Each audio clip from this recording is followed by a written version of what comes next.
Hello नमस्कार दोस्तों, कैसे हैं आप सभी लोग। उम्मीद करता हूं आप सभी बहुत अच्छे होंगे। मैं शिवा एक बार फिर से आप सभी के बीच नई वीडियो के साथ।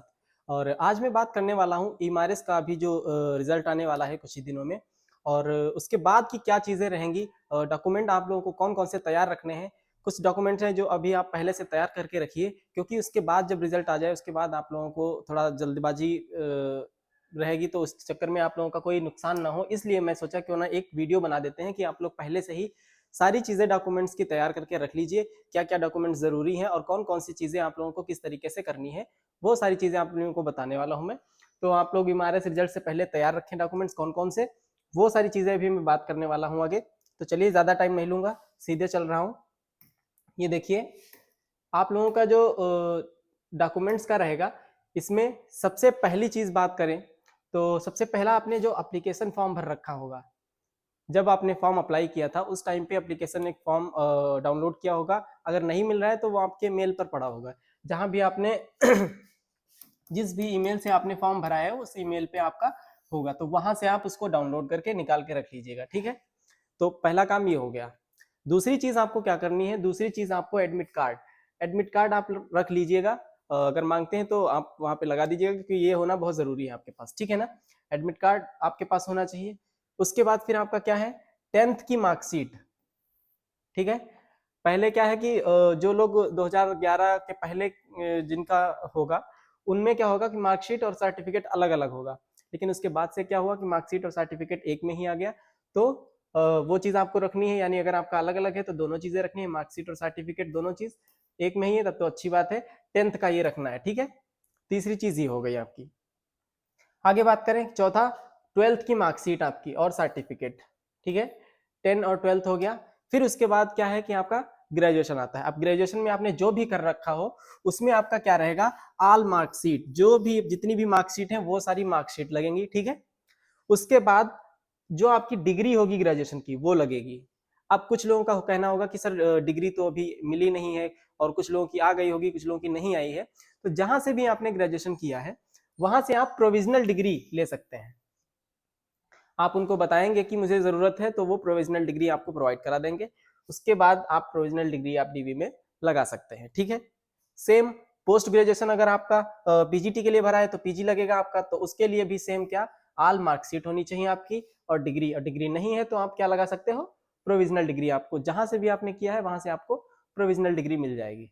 ठीक है, फिर आगे अगर बात करें, आगे आपने अगर बीएड कर रखा है, बीएड लगाया है, तो बीएड के लिए क्या, ऑल मार्कशीट वो भी सारी होनी चाहिए और सर्टिफिकेट जो भी है। ठीक है, बीएड आप लगाएंगे, वो डॉक्यूमेंट्स आप अपने से तैयार करके रख लेंगे। फिर उसके बाद टीजीटी के लिए सीटेट जरूरी है। तो कुछ पोस्ट के लिए सीटेट नहीं है, बाकी पोस्ट के लिए है सीटेट। तो सीटेट का सर्टिफिकेट आपके पास होना चाहिए, वो आप लगाएंगे। फिर आगे बात करें 9 नंबर पे, क्या, कास्ट सर्टिफिकेट। अब caste certificate OBC SC ST EWS आपने जो भी लगाया हो वो आपका कास्ट सर्टिफिकेट होना चाहिए। लेकिन वो किस चीज का होना चाहिए, सेंट्रल का होना चाहिए, है ना, केंद्र का बना होना चाहिए। ठीक समझ गए, स्टेट का नहीं होना चाहिए, स्टेट का नहीं चलेगा। इसमें एक चीज हमेशा ध्यान रखिएगा, स्टेट का नहीं चलेगा। ठीक है ना, क्योंकि ये सेंट्रल जॉब है तो सेंट्रल में हमेशा सेंट्रल का ही लगेगा। इसलिए इस चीज का हमें ध्यान रखिएगा कि कास्ट सर्टिफिकेट जो भी आपने बनवाया है वो सेंट्रल का ही होना चाहिए। दूसरी चीज, इसमें कुछ लोगों का कहना है कि सर अभी जो उसमें कट ऑफ डेट दे रखी थी 23 अक्टूबर, उससे पहले का नहीं है। तो अब नहीं बनवा पाए तो कोई बात नहीं, उसके बाद बनवा लीजिए। हालांकि मुझे नहीं लगता है कि इस इशू की वजह से आप लोगों का डीबी मतलब रिजेक्ट करेंगे, इतना नहीं वो लोग करेंगे। अगर नहीं बनवाया है तो बाद में भी आप बनवा के लगा सकते हैं। ठीक है, इस चीज को आप देख लीजिएगा। कास्ट सर्टिफिकेट हो गया। फिर उसके बाद आपको क्या तैयार रखना है, अपना आधार कार्ड। आधार कार्ड आपको अपना रखना है और पैन कार्ड दोनों रख लीजिएगा। ठीक है ना, जो भी मांगे आराम से निकाल के दे दीजिएगा। आधार कार्ड पैन कार्ड सबका बना होगा, वो आप लगा दीजिएगा। फिर आगे आगे ध्यान रखना है फोटोज। देखिए फोटोज मैंने लिख रखे हैं 20। क्यों लिख रखे हैं, क्योंकि अभी आप डीवी कराने जाएंगे, वहां पे भी फोटोज लगेंगे। उसके बाद फिर दूसरा जो डीवी होगा वहां पर भी फोटोज लगेंगे। फिर उसके बाद आप जब स्कूल ज्वाइन करने आओगे वहां पर भी काफी फोटोज लगेंगे। तो क्या होगा कि आपके फोटो बदले ना, इसलिए मैंने 20 लिख रखे हैं कि इतने ज्यादा एक बार में ही निकलवा लीजिएगा, बार बार निकलवाने की आफत नहीं आएगी। ठीक है ना, तो सेम फोटोज भी रहेंगे तो और अच्छा रहेगा। तो एक ये आपकी प्रॉब्लम सॉल्व हो जाएगी। दूसरा, आगे ध्यान रखेंगे मेडिकल सर्टिफिकेट, ये आपकी ज्वाइनिंग के टाइम मेडिकल सर्टिफिकेट लगेगा, जहाँ पे आपको पोस्टिंग मिलेगी वहां पे, ठीक है। तो ये आप तैयार रखिएगा, मेडिकल सर्टिफिकेट बनवा लीजिएगा। कहाँ से बनेगा ये बनेगा डिस्ट्रिक्ट हॉस्पिटल से, डिस्ट्रिक्ट हॉस्पिटल जो भी आपका होगा वहां से बनेगा, ठीक है। तो ये एक डॉक्यूमेंट्स अपना तैयार रखिएगा। इसके बाद अगर बात करें तो इसके बाद क्या रहेगा, करेक्टर सर्टिफिकेट। अब ये बात आई कि ये कहाँ से बनवाए करेक्टर सर्टिफिकेट।